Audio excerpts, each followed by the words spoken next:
IPS Anjana Krishna कामानं नाव होतंय आणि एकदा नाव झालं की नावानं काम होतंय.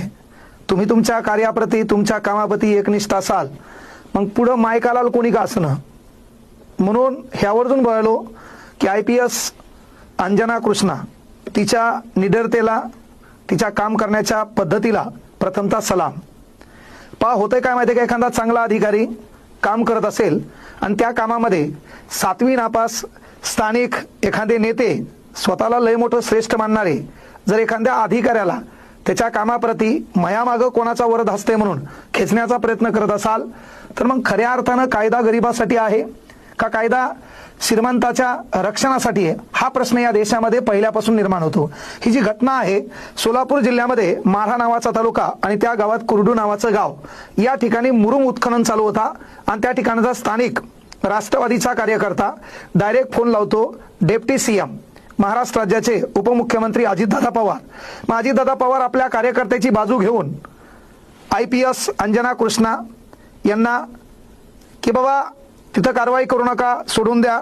तेव्हा ती सांगते की बाबा तुम्ही कोण, म्हणजे ती ओळखू शकत नाही. बरोबर आहे, आता मी क्लास घेतो, उद्या एखादं पोरगं आलं आणि पोरगं म्हणलं सर फीस कमी करा, मी म्हटलं होऊ शकत नाही. मग हे मुख्यमंत्री साहेबाचा फोन आहे बोला, तर मी काय सांगेल मुख्यमंत्री साहेबाला डायरेक्ट माझ्या मोबाईलवर कॉल करायला लाव, मला कळू दे खरं तेच आहेत का. आणि ही गोष्ट त्या महिलेनं केली, त्या ताईनं केली, त्या ताईच्या निडरतेला सलाम आहे.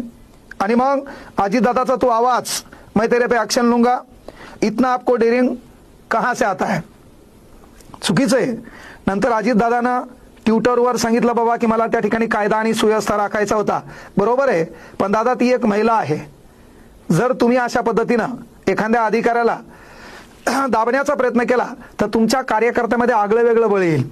उद्या कार्यकर्ता गावातल्या एखाद्या गोरगरिबाला टप्पटप हाणेल आणि तो कार्यकर्ता तुम्हाला फोन लावेल, तेव्हा पोलीस त्याच्यावर ऍक्शन घेतील का नाही हा फार मोठा प्रश्न आहे. आणि म्हणून ती जे पोरगी आहे ती गोरगरीब घरची आहे, बाप साधं कपड्याचं दुकान चालवतो, माय कोर्टामध्ये टायपिस्ट आहे, कळलं. आणि याच्यातून ती नवीन आहे, 2022-23ची भारतातल्या एकूण IPS रँकमध्ये तिचा 355 क्रमांक आहे. ती हुशार आहे, हे तिच्या रँकचं लक्षण आहे. आणि त्या ठिकाणी एखादा तालुका प्रमुख म्हणून तुम्हाला फोन लावत असाल आणि तुम्ही एक कर्तव्यदक्ष या राज्याचे नेते म्हणून एखाद्या महिलेला झापत असाल तर इथं दादा तुम्ही चुकलात. तुमची काम करण्याची पद्धत नंबर 1 आहे, त्यात काही वावगं नाही, पण महिला या नात्यानं तुमचं बोलणं चुकीचं आहे. येणाऱ्या काळात एखाद्या कामावर ऍक्शन घेत असताना जर एखादा नेता आपल्या कार्यकर्त्यांना पाठीशी घालत असेल तर मग या चांगल्या प्रशासकीय अधिकाऱ्याने काम करायचं कसं हा फार मोठा प्रश्न आहे. आणि प्रत्येक ठिकाणी तेच व्हायलंय. पण पोलीस प्रशासनामध्ये काम करणाऱ्या